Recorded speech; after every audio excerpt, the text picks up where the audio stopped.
Hi everyone, I'm sitting here for a second interview with Matt Schwenteck, and we're in Bali and it's just about to thunder and rain, I think.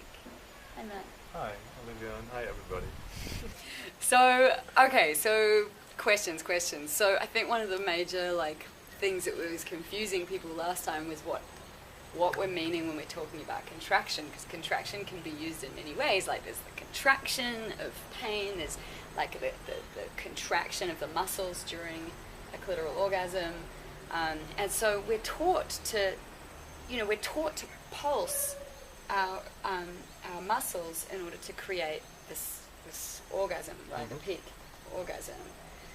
And so I guess there's some confusion around this idea of drawing in and up and contracting, pulsing and pulling the energy up versus pushing the energy down. So could you talk, I think that's just two questions in one, right? Well, I just try to sort them together. Contraction and pulling the energy up. Okay, so let's speak in the first place about the contraction itself. So the contraction itself, that what I would like to introduce to, or what is actually happening, is specifically for women who have been giving birth. They know when the baby is just like ready to just come out, that the bearing out, the bearing down contraction is a totally different contraction than that what we just know as a contraction when we're just holding in and pulling tight. So when we just going into a place of pain, or when we're going into a place of what we don't like, when something is happening to our body that is unbearable, we're having a natural response to contract, or just stop breathing, what is actually part of the nervous system, to numbing up, to just not feel the pain. Is an involuntary response of the body. But when we're actually safe enough, and when our body is capable of opening up, then there is no need to contract or hold anything. And that might be just like an automatic response, or a trained behavior. But the natural response of a contraction is similar, like a bearing outwards expansion, like this pulsating contraction that we know. Does that make sense? It's like an outward contraction, like a pulsating. So you're still pulsating, but you're pulsating outward. You're pulsating outward. But you don't have any conscious control over it. You you're can't not control that. Right. But what if you notice the contraction happening? Because sometimes when you're stimulating the clitoris, it just sort of happens. It's like an involuntary contraction in. What? It's just happening. So there's nothing wrong or bad about that. But that you just know when you are in a contraction, or in a contractive peak orgasm or climax. Yeah. What happens is you're just releasing all the neurotransmitter, and you can actually track that by this energy in your body just getting more sexually less activated. Yeah. So on this contractile cervical orgasm, they are not the cervix itself doesn't have this contraction. Yeah. The cervix itself, when it's full activated, it just goes into this kind of a movement. Yeah. It starts to get activated. What is literally an involuntary reflex, and that feels really nice. It's like it's based on procreation as well. So sex is all based on procreation in the first place. So the cervix is actually doing that, moving downwards to nipping, if the man would have been ejaculated, nipping into the sperm, and it's just like nipping it out. And that's just an orgasmic response, is a reflex that's happening. And so when we're talking about the DMT activation, is that happening?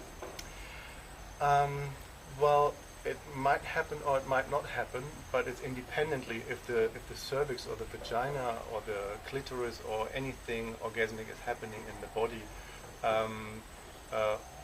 or not, if it's not long enough in the body. So the DMT release is not related to an orgasm or not an orgasm, or contractive or an expansion. It is just the amount of time we are in a place of pleasure, in a place of expansion, and releasing all the neurotransmitters, the feel-good hormones, oxytocin, dopamine, and so forth. Because there's been a lot of conversation around, like, I had an amazing vaginal orgasm. Is that a peak? Am I having the release of prolactin? You just actually know if you're having a peak that is releasing prolactin and all the neurotransmitter that's shutting you down when you're feeling after this experience less aroused. Okay. You know actually when you are not having a contractive peak orgasm that's based on procreation, where you can't stop going. Yeah. So there actually clitoral stimulation or Gspot stimulation. It's an infinite expansion. Right. Yeah. So it sort of doesn't matter where an orgasm is triggered from. It can also be. It can also, as long as you can keep going, then you know that you haven't had that peak crash experience. Right. So the contraction or that is causing the shutdown, you can feel that when you're after this experience less aroused. Yeah. Yeah, because we're trying to get rid of this goal because we're just all so hung up on having to come. Yeah, I like to explain it with a specific dynamic that calls the Fibonacci code or the code. It's a spiral, this kind of spiral of life. Yeah. Okay. So let's say you're just dropping somewhere in this spiral of life and you're going downwards in contraction. There's only one way, you're just contracting in a very deep spot and that needs a release. But when you're going the opposite way into the upper side of the spiral, you just go up into an infinity and into an expansion, and that's what the spiritual experience is. And on a certain degree, you're just opening up in the spiritual realm. When you're long enough there and you're releasing DMT, this feeling, this oneness, this merging, this place of bodiless connection. So an orgasmic state can also be created without an actual climax of any kind. Yeah, right? totally. Yeah. It's not dependent on climax. Dependent on orgasm. Or on orgasm. Yeah. No. It becomes orgasmic. It's not as an orgasm as a separated event. Yeah. Or located event. Yeah. We're just actually dropping into space that we are not separated. We are this event. Yeah. And that's this sensation of oneness. Yeah. So when someone's experiencing pain during dearmouring, for example, some people have been worried that they're going to hurt themselves, and another woman's taking painkillers because she's got the pain. Like, don't. Yeah. Yeah. Don't. So most important thing is, I think I said that the other day as well, that dearmouring is not about causing pain or harm to the body. It's not about the pain or the dearmouring of the pain. It's actually releasing the energetics of the resistance against the pain. Yeah. It's the holding back pattern. I don't want to feel pain. Okay, it's releasing the resistance of the pain. Right, and when you actually find a spot that is painful, it's not about poking you through or causing harm. It's about finding the right spot to releasing the resistance and releasing in this spot in the tissue the stored energy. It just takes sometimes 2-3 minutes just to hold it, but it's not about poking painful through and causing more pain. It's about releasing the energy to have more pleasure in that point, that this point is not triggering anymore. Mm-hmm. So you can call it trigger point release. Yeah. So that's what you're doing. It's not yet that you go inside to cause more pain, to feel more pleasure. It's just the spots they are that we're trying to avoid not to feel. Are not the spot, is the behavior trying to avoid not to feel. Yep, got it. So you're releasing the whole kind of psychodynamic resistance to something there. So painkillers is not a good idea, and as well causing you so much pain that you have to take painkillers. That's not the idea. The importance is finding the pain threshold and not going beyond the pain threshold, not breaking through anything.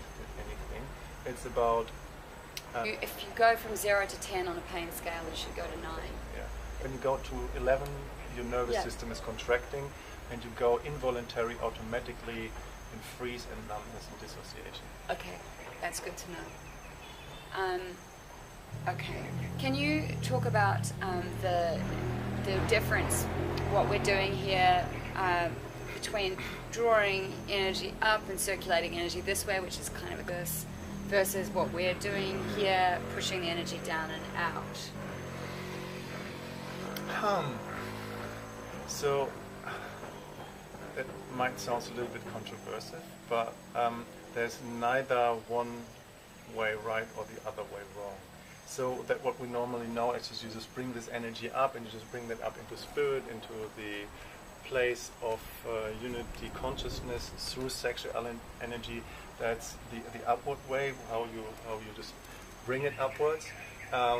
Let's call that the ascendant way of you using your sexual energy to go upwards, but you can use the descendant way as well, what is the physical form. You come from spirit and bring it down and expanding it. So there is neither one way right or one way wrong. They're actually not only one way or the other way, actually they're both ways existing. And that's the entire idea of Kundalini, the two snakes around the spine. They're actually waving up, and one's moving in one direction and the other one is moving in the opposite direction. So they're actually both ways possible, and neither one way is right nor the other is wrong. Except that my experience with drawing the energy up has meant pumping the pelvic floor. Yeah. So like using it as an energy trampoline to pull the energy up, but that's a contraction. That's true. So that's where I'm getting confused. It's more like that the energy that's sexually, let's speak more neurological. So that the energy that is causing in your genitals, that's perceived as pleasure, is an energy that can go into your body, into this place of bringing them up. It's not about contracting or pulling them up. It's the energy will just like follow that way anyway. Yeah. So it's nothing you have to do. So why do we get taught to contract? I can't tell you why that's getting taught. I think it's just bringing awareness in different body parts, and just bringing awareness in different muscles and in different areas, and having the capacity to engage with them consciously. Yeah. So the thing is, then we shouldn't need to try to push out either. No. Matt. It's both ways. It's both ways. So in the first place, you just want to bring awareness into the contraction, into different muscle groups. When you don't have any awareness in your body, of course you can play with them, but it's not the end of the line. As well, the pushing out is not the end of the line. You know, when you're giving birth, you don't bear down for the rest of your life. So what you're teaching is just bringing awareness to the sensation, practicing that. Yes. Okay. So just imagine your pelvic floor or your lower body is like a fist. Yeah. And this is what most people do. They're running through their life with a fist. Yeah. And having this entire time the fist like strong, and everybody can just like do that right now. Just try that. Hold the fist as much as you can and just get all your tension in your fist. This is what you do when you clench in your pelvic floor. You can't feel much pleasure in your fingers. You can't feel much pleasure in your hand because it's really contracted. So when you take intentionally the energy of making that fist out of your body and just like relax your muscles and just let your fist being a fist without doing anything, without opening your hand, it's still a fist. So how does it feel in your body now? And how does it feel in your fist? How does it feel in your hand? It's still super tight. Yeah. So whenever there would be an impulse coming from your brain, let's say this impulse is the contractive peak orgasm, that would be the contraction that you know. It's super simple and easy to make a clutch. Yeah. So if you would just make a clutch to avoid the clutch, you're just super contracted. Yeah. Yeah. You just would always go the same direction. So what the dearmouring actually is you're just opening up the body gently. You just allow your fist to slowly opening up, and goes into a way of contraction that might feel unbearable. That might feel just like awkward. That might feel not nice. But the entire idea of pushing is that you're just opening up that hand in a natural space. So that means you do a counter reaction, a counter movement. You're just going into an expansion as much as your body, your tissue is capable of. And you just relax your hand. There is no fist, there is no pushing, there is just a relaxed hand. Whenever there is an impulse coming of an orgasmic impulse, and that might be a contraction, and you just want to play a little bit longer there, you just expand. You just expand. You use your breath, you use your involuntary response from your abdominal just to opening up. That's what it is all about. If your fist is clenched, it needs opening up. You can call that dearmouring. And sometimes says, that really hurts. And then you find the place where you can keep that open and relax. The relaxed space is it. It's neither that one nor that one. Balanced. It is somewhere in between. Okay. Yeah, right. Which works really beautifully with relaxed arousal. Yes. And that's the entire idea of relaxed arousal. It's just blossoming, it just opens up. There is no need of just like going, holding. Yeah, because I think Celia also said in her interview, like, you're practicing pushing out, but it doesn't mean that for the rest of your life you're going to be like pushing out. It's just going to kind of start relaxing out like that. Okay. So, and it's a totally different orgasmic response. Instead of going into this contraction and finishing it up with a contraction with a peak, it's like you're just entering a field of infinite expansion, where you have the capacity kind of to drop in and out, however, wherever, whenever you want. So is Kundalini energy being awakened here? Like, is this what's happening when DMT is released?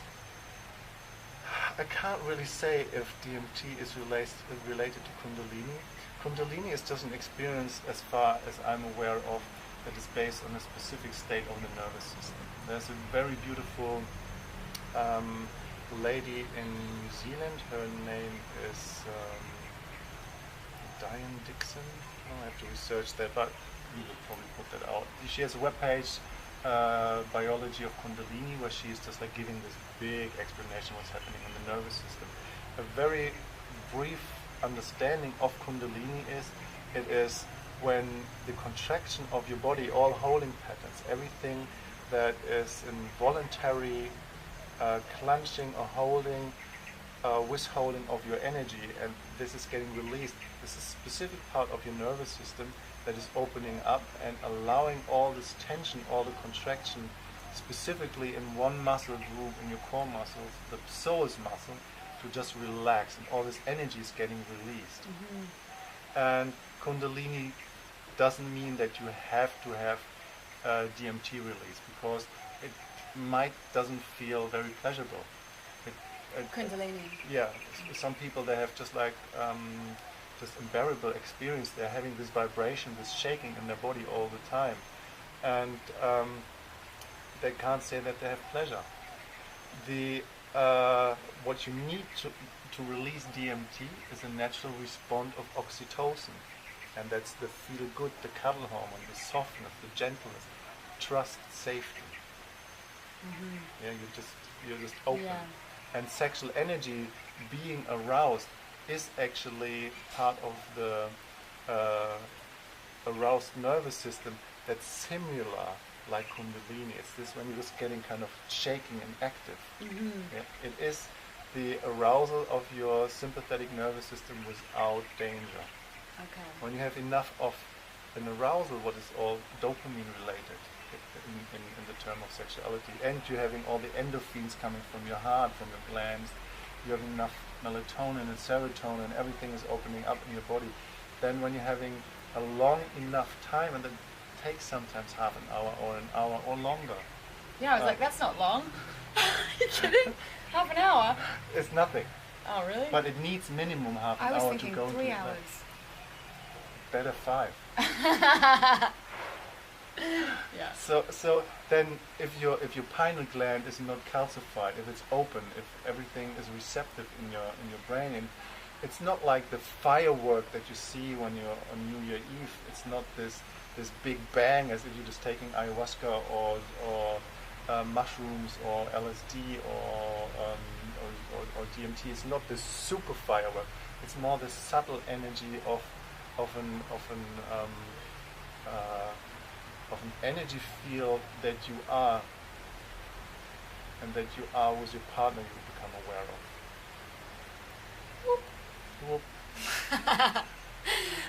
So how do you, like, what are a couple of things that you do to hold a woman safe? Well, first thing is that I'm not doing anything to hold her safe. It's not my job to hold her safe, it's her job to hold her safe. So my job is for her to find her way to be safe. Really? Yeah. Right. Yeah? Okay. Okay. So the most important thing is to be safe is actually eye contact. And in eye contact as well, finding more relaxed place to speak from. Allowing yourself to just like share something from your core, being vulnerable. Share how you feel in the moment. I'm insecure, I'm vulnerable, I don't know what to do, I don't know. So coming from that place that you don't need to be constantly in this place of just like, I'm a man, I'm tough, I know what to do and I know the right things to do, because that can be a total turn off. Yeah? So that there's no agenda, there's no goal, there is no obligation or duty in engagement. That creates safety immediately. So you don't know where it's going. I've no idea what comes up. So one of my deepest approaches is for women to find that safety within themselves is that they're not sitting in the position of expectations or entitlement that the man has to know what is the right thing in the moment. Yeah, we men have that as well, that we think the women should know what we need. Yeah. So this is actually a place of total turn off that doesn't create safety. No. And then people starting to do something to think that makes the other person happy, and it shuts the other person more and more off. Yeah. So to feel safe, I engage everybody in that way, that they find that place to get active for their own benefit, to feel what is good for them in the moment. It's just like I'm becoming more an invitation. I'm making an offer that you are allowed to go in an action for yourself. Yeah. So you're making it possible for the woman to ask for what she wants, because there's no ego attachment. Right. And but it's not about constantly asking this question. It's not about communicating that all the time. Because when you're lovers and when you are engaging, then you just want to. And even when you're having a session, you don't want to be like, and can you do this? And can you do that? I remember Matt when we had a session, I was like, Matt, can I just shut up now? Can you just do your thing? Nobody wants to live life like that. and this is not what it's all about. It's about when you're safe and when you're feeling the invitation, then you're just following your impulses. And I think it's an important piece for women to just trust their impulses in the first place and create that safety in being active in the first place, but only to a certain degree. Because on another level, you just want to drop in and you want to surrender, and you want to be taken to that place where you just expand into infinity. So do you think it's just practice, time? Getting the goal out of the way, no agenda. No expectation? No expectation. From either side? From either side. Yeah, so it's just really clean. Really clean. And if something occurs, if you're just feeling awkward, if you're feeling embarrassed, if you're feeling shame or you're feeling guilt or whatever there is, just allow that to feel. Just engage with that. Oh, I'm feeling really stupid right now. I don't know what to do. Great, enjoy it. Yeah, just be with it. Be with that. Yeah. So, okay, can we talk about men? Yes. How do you dearmor a penis? Very careful. I have a model. Oh, great. Nice looking one. So this model is, let's say, a man in an erected form, or the penis in an erected form. The dearmoring itself doesn't have to be in an erected form. So you can go into the tissue over the man's genital and dearmor them when they're soft. Yeah. So you don't need a man having an erection to dearmor them. You can go for man's dearmoring as well in the anus. Very careful, with consent of course, and very gentle and carefully. That a man can actually become aware of how it is to be receptive. Yeah. Yeah, and that there is no doing involved. Yeah. And that there is no protection and defense. Yeah. So the cock can be soft, and in the first place, the armoring of the penis is in the soft cock, that you just go and releasing all the tension on the side of the groins of the penis root, of the erectile tissue. Yeah, so you mean underneath the scrotum? Underneath the So on the sides? On the sides, yeah. Because you can feel the root? Yeah. Do you mean on the sides of the root? Yes. Okay. You go internally through the anus, because in the anus is a lot of contraction hole, and then you just go internally of the anus. It's the length of 1 finger or 2 finger, where you feel the prostate, and you just touch the prostate and release tension out of the prostate. It's the core sensation of sexual feeling in a man's experience. It is this. It's a feeling of. Can be a feeling of sharpness. It can be a feeling of heat. It can be a feeling of like a big P reflex. It is the same feeling as if you're just having, as a man, this impulse to ejaculate. That all happens there in the prostate, and releasing that and relaxing that. And you can do a lot of work on the penis root in the pelvic area, where just really squeezing the tissue of the erectile tissue. So pushing. A man can sit on a tennis ball, or you can use your palm. Okay. And you're just really pressing deep enough in there to just like releasing tension, releasing contraction. Yeah, and I remember what we were saying before, which was men don't like pain. Men don't like pain. It's not like that that's about the pain. It's about that they don't like the pain, and that needs the dearmoring, not the pain needs dearmoring. They don't like the resistance against pain needs dearmoring. And that's the same for us too. It's the same for you too. Yeah. So you can just really squeeze the penis and taking all the tension out of the erectile tissue that most men causing through this clenching and through the kegeling. Yeah. So you take that all out. Okay, so is there any order, first of all? So you would start, if it was a flaccid penis, you would just squeeze, release, squeeze, quite hot, like on the sides, like all the way around? Yeah. And would you just be asking for, like, response, I suppose? Like, because you don't know where the tight spots are, so you're going to ask them, where is the tension?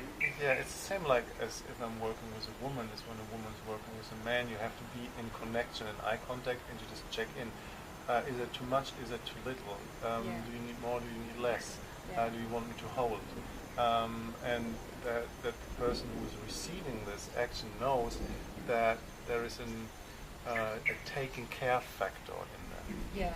And as well that they're safe enough, that they're not getting harmed, that pain is nothing they have to defend. Mm-hmm. That's the key in the armoring. Yeah, pain is not something that you have to defend. That's great. So, all right, so now the erect penis. Yeah. Yep. So when the penis is erected, you can just go into different directions. You just can move the penis downwards, or you can go that way downwards. Yeah. You can just squeeze the penis to the side or to the other side. It's a very flexible, receptive organ that can handle a lot. Yeah. Yeah. Yeah, I was just thinking of partners who haven't been able to handle a lot. And whenever there is a respond of a contraction coming, like I showed that with the fist in the beginning, you can just go into the opposite way, just going into breathing and expanding. Yeah. So the contraction itself is causing that what we want to avoid. Right. Contraction. So Right. we're going into the opposite. So when we don't like, we contract, and so what we want to try and do is Go to the opposite. Breathe, expand. Yes. And yeah, so that's the main thing for the male body. So it's like getting all the tension out of the tissue and just starting Yeah. to relax. Yeah. And it's the same with underneath, right at the root of the penis. So you can, so you said on either side of the root, just pushing up, or like taking circles, like I used a fist before. Yeah, you can use the fist, you can use the heel of your feet and really push in there. You have much more strength in your legs. Yeah, so it can take quite a bit. Yeah.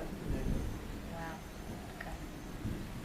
There are a few practitioner, women and male practitioner, who are just offering dearmouring, genital dearmouring for men. So it's nothing that I can just like quick explain, and then you just know it and then you do it. Yeah. But there's definitely a way for men to release the tension out of the pelvic area, out of the penis, and just going from into the ass. And from having to do the Kegels to keep the erection. But you said before that the best thing that you can do to empower and de-armor your man is to put something up his ass. Yes, so the best thing is that women can do is that he is perceiving his body as a receptive organ, as a receptive organism, and that he can actually feel how it is for a woman to be open and receptive and feel something. So if a man can't feel that in themselves, how can he feel what a woman might feel? Mm-hmm. And of course, it's a totally different thing for a woman to receive a penis than a man receiving a finger from a woman. But it's a very close to experience. And for a woman to empower a man is an important piece, that he is finding his receptivity, that she is finding in her action her own pleasure, that she is as well, to say it that way, is going to fuck herself on him. That he can feel how it feels for a woman to be receptive and surrender to somebody else's action, because it doesn't belong only to man. Yeah. So he has to have something up his ass. Yes. Excellent. Takes the tension out of the anus, takes the tension out of the pelvic floor. Yeah, Being in fact, receptive.